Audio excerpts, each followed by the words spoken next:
Nobody goes into debt on purpose. That's the part nobody talks about. Think about every person you know who's drowning in credit card balances, buried under student loans, circling the same paycheck-to-paycheck drain month after month. Do you think any of them sat down at 18 or 22 or 28 and said, "You know what I want? I want to spend the next decade of my life sending $300 a month to a bank that makes billions in profit and gives me absolutely nothing in return." Nobody plans for that. Nobody wants that. And yet somehow, tens of millions of people end up exactly there. So here's the question worth asking. If nobody chose this, who did? The answer is going to make you either furious or free, depending on what you do with it. My name is Nick. And I spend an uncomfortable amount of time studying how the financial system actually works. Not how it's marketed, not how your high school guidance counselor described it, but how it actually functions, who it benefits, and more importantly, how a completely ordinary person with an ordinary income can root around it entirely. If you've ever had that quiet, creeping feeling that you're working harder than ever, but somehow falling further behind, stay with me. Because by the end of this video, you're going to understand something that most people never figure out until they're in their 50s. And you're going to have a clear, mathematically proven path to go from wherever you are right now to completely debt-free. And that's not motivation talk. That's arithmetic. But first, let's understand exactly what we're dealing with here. And because debt in America in 2025 isn't just a personal finance problem, it's a structural feature of the economy. And the sooner you understand that, the sooner you can stop blaming yourself for being caught in it. Here's a number that should bother you. The total consumer debt in the United States right now sits at over $17 trillion. $17 trillion. And the institutions holding that debt collected over $130 billion in credit card interest and fees last year alone. Think about that for a second. $130 billion extracted from ordinary people's paychecks, people who were already trying to get ahead and transferred directly to institutional balance sheets. That's not a side effect of the economy. That is the economy working exactly as intended. And the system is simple once you see it. In 1978, a Supreme Court ruling called Marquette National Bank effectively eliminated state usury laws, which were the caps that had prevented banks from charging predatory interest rates.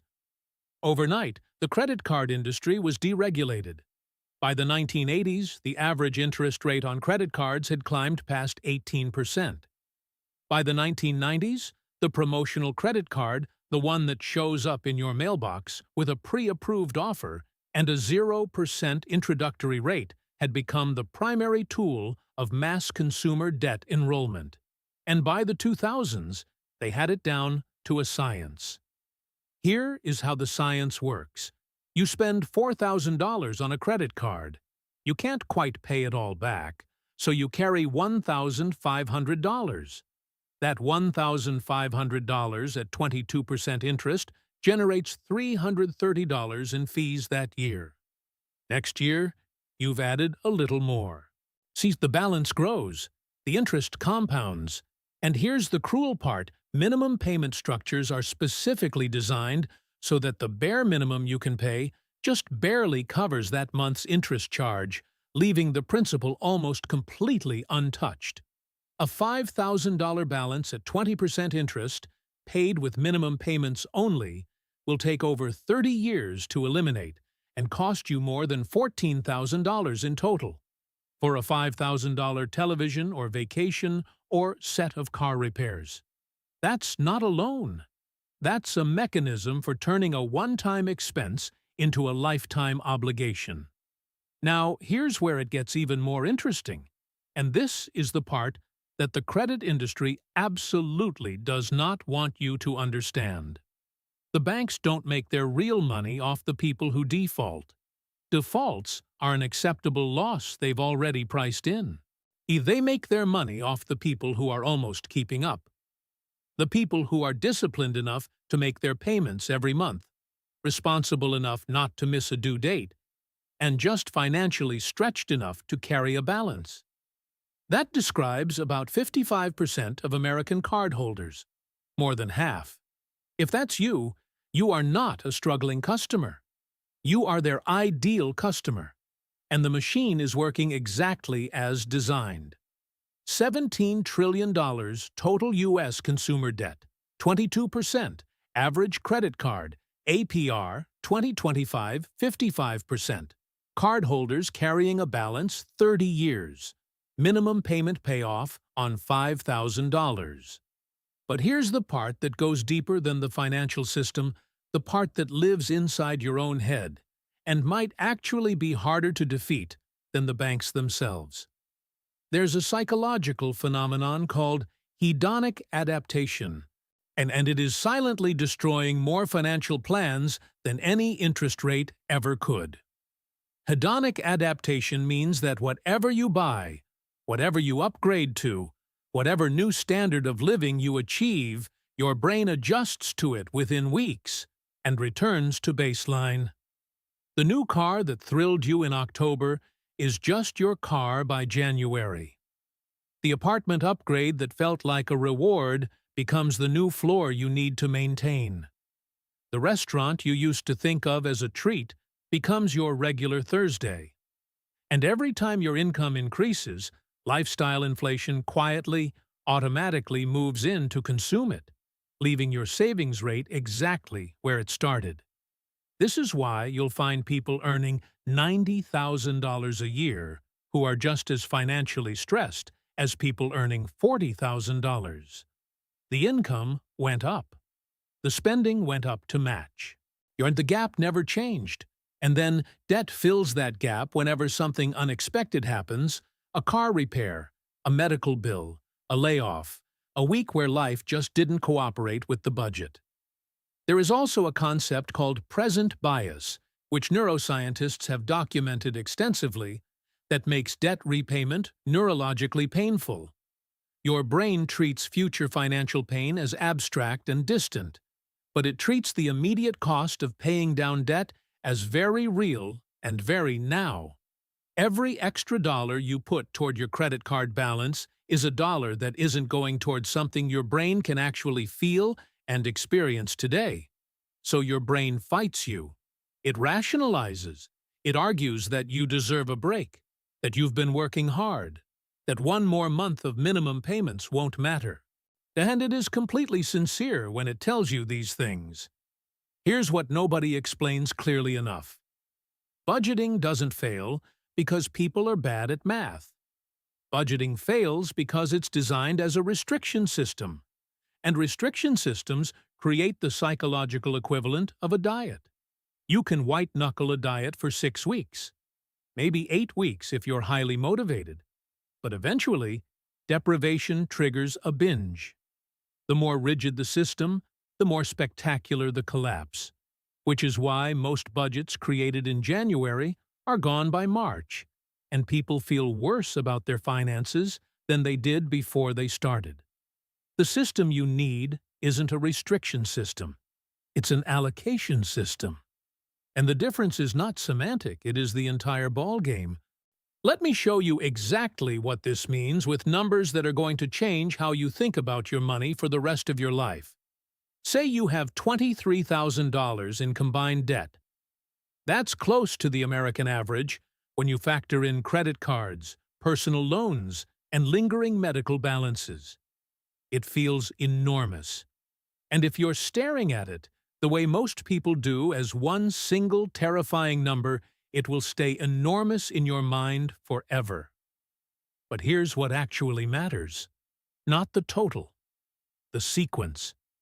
The most important insight in debt payoff mathematics is that the system accelerates the longer you run it. It does not feel like that at the start. At the start, it feels like running in sand. But the math underneath is working in a way most people never get to see, because they quit before they reach the inflection point. Here is what the numbers actually look like.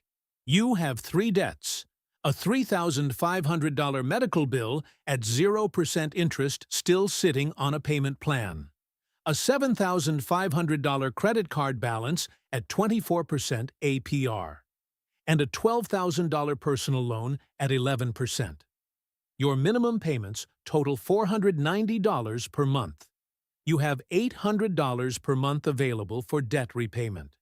That's a surplus of $310 above your minimums. Most people spread that $310 evenly across all three debts.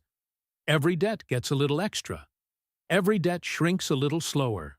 Nothing gets eliminated. And 7 years later, they're still in the same conversation with themselves about debt. The allocation system works differently. You point every dollar of that $310 surplus at the smallest balance first, the $3,500 medical bill. You're now paying $800 toward that balance every month on top of its minimum. See, it's gone in less than 5 months. That's 5 months of focused attack, and then that debt ceases to exist as a line item in your life. Now, the money that was going to the medical bill, $490 in minimums, plus the $310 surplus, is entirely redirected to the credit card. You're now putting over $700 per month toward a $7,500 balance at 24%. That balance disappears in just under 11 months. Less than 1 year. Now add everything to the personal loan. You're targeting it with over $1,100 per month. A $12,000 balance at 11% interest falls in just over 11 months. Total timeline from start to completely debt-free, 27 months, 2 years, and 3 months. Compare that to minimum payments on all three balances, which stretches over 8 years and costs you more than $9,000 in additional interest charges alone. Soon the allocation system didn't require more income. It didn't require a windfall or a lucky break. It just required redirecting existing money with sequence and intention instead of spreading it evenly and hoping for the best. And here's the part that changes the math permanently once the debt is gone. That $800 per month you were sending to creditors is now yours, all of it, redirected into an investment account earning 8% annually. That $800 per month becomes $143,000 in 10 years, $372,000 in 20 years, $775,000 in 30 years. The same $800 that was being consumed by debt is now building generational wealth. Same money, different destination, profoundly different outcome. This is what the debt trap costs you. Not just the interest charges, and the compounding investment growth you could not access because the payments were already claimed before they reached your account. Step 1. Run a complete financial audit. Write every debt on paper, not in an app list, every balance, every interest rate, and every minimum payment. The physical act of handwriting activates parts of the brain that screen-based tracking does not. You need your nervous system to register the reality of what you owe before your prefrontal cortex can construct a real plan to eliminate it. Most people have a vague, uncomfortable sense of their total debt, but have never confronted the precise number. That avoidance is expensive. Write the number. The clarity is uncomfortable for about 30 seconds and useful for the next 3 years. So step 2, build a $1,500 buffer before attacking debt aggressively. This is counterintuitive and almost universally skipped. People in debt want to attack the debt immediately. But without even a minimal cash buffer, the first unexpected expense, car repair, medical copay, a missed shift sends you straight back to the credit card. Every dollar you put into debt paydown and then borrow back in an emergency costs you twice, once in debt reduction and once in new debt creation plus interest. $1,500 in a separate account breaks that cycle. It is not an emergency fund. It is a circuit breaker that protects your repayment momentum from the ordinary chaos of life. Step 3. Allocate, do not spread your surplus to the smallest balance. First, every dollar above your minimum payments goes to a single target. The smallest balance wins. Not the highest interest rate, the smallest balance. Mathematically, the highest rate debt costs more in interest. Psychologically, you will not survive the discipline required to attack a $12,000 balance for 2 years with no visible milestone. Human behavior does not run on optimal math. It runs on momentum and evidence of progress. Eliminating a balance completely, seeing a creditor drop to zero, rewires your identity. By the time you reach the high-interest debt, you've already proven to yourself that you're the kind of person who eliminates debt. That identity carries you through what the math alone cannot. Step 4. Switch from a restriction budget to an allocation budget immediately. A restriction budget tells you what you cannot do. See, an allocation budget tells your money where it is already going before it ever reaches your checking account. Set up automatic transfers on payday. Before you see the money, for your debt surplus payment, your $1,500 buffer contribution, and any non-negotiable bills. What remains in your checking account is what you actually have to spend. You are not restricting yourself. You are operating on reality rather than optimism. Most budgets fail not because people spend too much on coffee, but because they're managing money reactively, responding to what's left rather than directing where it goes first. Automate the direction. Remove willpower from the equation entirely. Step 5. Find one income lever to pull. Not a second job, a single targeted move. The allocation system above works on your current income. But adding even $300 to $400 per month in additional income compresses the payoff timeline dramatically. Not a full second job, a single targeted move. Sell the things in your home that are generating zero return. Renegotiate one subscription, one insurance policy, one cell plan. Pick up 4 additional hours of work for 3 months. The goal is not to permanently restructure your life. It is to inject a brief acceleration into the payoff window that collapses your timeline from 27 months to 20 or even 17. Small income moves on a focused payoff plan create compounding impact on the overall timeline. Step 6. The day your last debt clears, redirect 100% of former debt payments to investment accounts. Immediately, automatically, without discussion. This step sounds obvious. It almost never happens. What actually happens is that the month people make their final debt payment, lifestyle inflation silently absorbs the freed cash within 60 to 90 days. The $800 that was going to creditors disappears into a slightly nicer apartment, a slightly newer car, slightly more frequent dining out. And the person is back to zero surplus, no longer in debt, but no longer building wealth either. The window between debt freedom and wealth building is roughly 30 to 90 days. If you do not automate the redirect before your last payment clears, the money will not make it. Set the investment transfer before you make the final payment. Treat it as an existing obligation, not an optional decision you'll make later.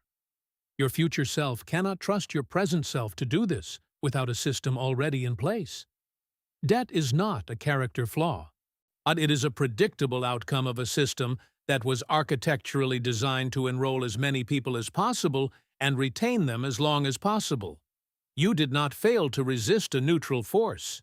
You were specifically targeted by trillion-dollar institutions using decades of behavioral research to make debt feel normal, inevitable, even deserved. Understanding that is not an excuse. It is a clarification, because once you see the system clearly, You can stop fighting your own willpower and start engineering your way out with sequence, automation, and mathematics tools the system cannot touch. The people who go debt-free do not share a special gene or a particularly high income. They share one thing, and they stopped trying to restrict themselves into financial discipline and started building allocation systems that removed the decision from the equation entirely. They stopped relying on motivation, which is temporary, unreliable, and designed to fail under stress, and started relying on automation, which does not care if you had a bad week. The 27-month timeline is real. The $775,000 outcome at the end of 30 years of redirected payments is real arithmetic, not financial fantasy. The only variable is whether you start now or 6 months from now, because in compounding systems, the delay tax is always higher than people expect. You now understand the system that built the trap. You understand the behavioral patterns that kept you in it. You have a 6-step allocation framework that has worked for people with less income, more debt, and fewer advantages than you have right now. The debt trap was engineered. So was the exit. The only question is which one you run. If this gave you something to think about, subscribe and come back next week. We're going to talk about what happens in the 12 months after you become debt-free, because that window is where most people accidentally rebuild everything they just escaped. And understanding it in advance is worth more than almost anything else in personal finance right now.